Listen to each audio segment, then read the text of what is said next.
ফিরিঙ্গি বাজারের হতভাগ্য মোগল শাহজাদা শাহ সুজার দিনলিপি।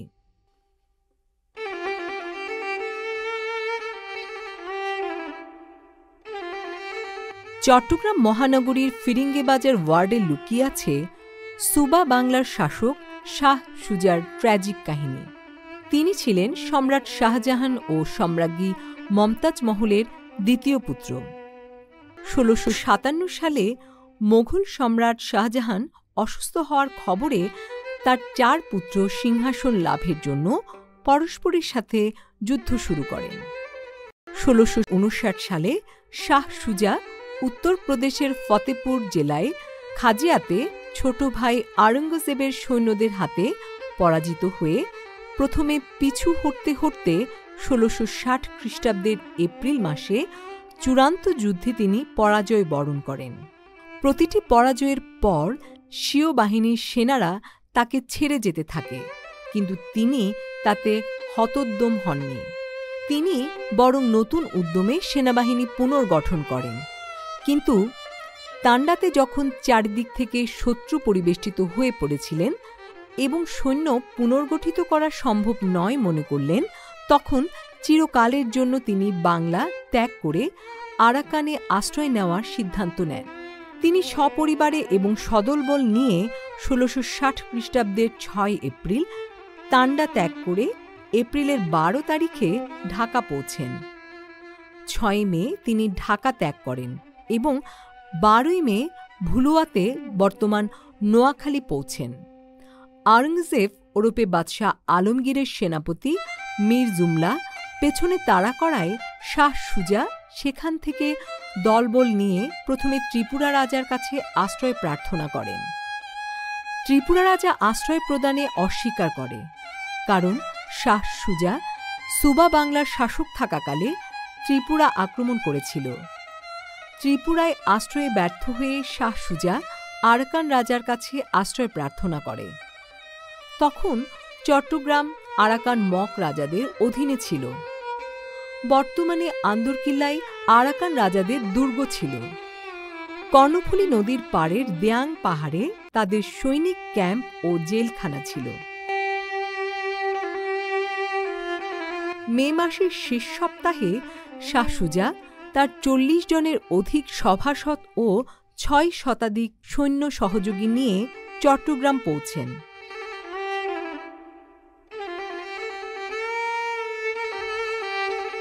মোগল সুবেদার শাহ সুজা চট্টগ্রাম এসে ফিরিঙ্গি বাজারের যে কাঠের দোকানগুলি আছে সেই এলাকায় দোতলা একটি কাঠের ঘর করে বসবাস করতে থাকে। তার কারণ ছিল, তখন চট্টগ্রাম বন্দর থেকে পালতোলা জাহাজে করে ভারতবর্ষের হাজিরা হজে যেতেন। তারা ভারতের বিভিন্ন বন্দর থেকে জাহাজে উঠে সেই জাহাজ বঙ্গোপসাগরে চট্টগ্রাম বন্দরে অবস্থান করে পরবর্তীতে আরব সাগর পাড়ি দিয়ে সৌদি আরব যেতেন। শাহ সুজা যখন চট্টগ্রাম এসেছেন তখন বর্ষাকাল ছিল।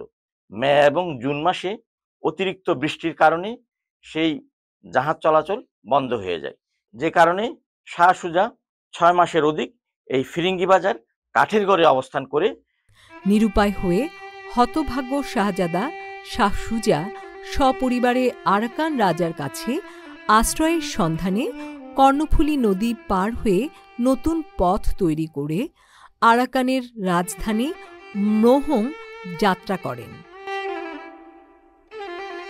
হতভাগ্য শাহজাদা সপরিবারে আরাকান যাওয়ার ৬ মাসের মধ্যে আরাকান রাজার রোষানলে পড়ে সপরিবারে হত্যার শিকার হয়।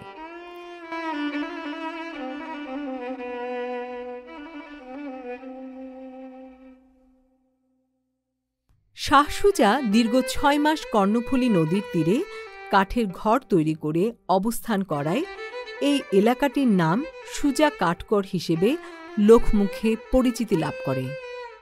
পরবর্তীতে ফিরিঙ্গিদের অবস্থান গির্জা নির্মাণের কারণে এলাকাটি ফিরিঙ্গি বাজার নামকরণ করা হয়। শাহ সুজা দীর্ঘদিন ফিরিঙ্গি বাজারের কাঠের ঘরে অবস্থান করায় সেই এলাকার নাম হয় সুজা কাঠগড়।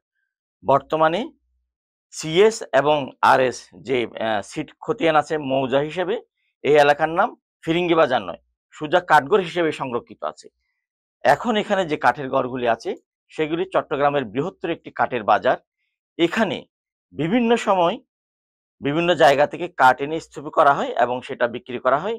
চট্টগ্রামে যে কয়েকটা সমিল এখনো টিকে আছে তার অধিকাংশ এই কাঠগড় এলাকায় আছে।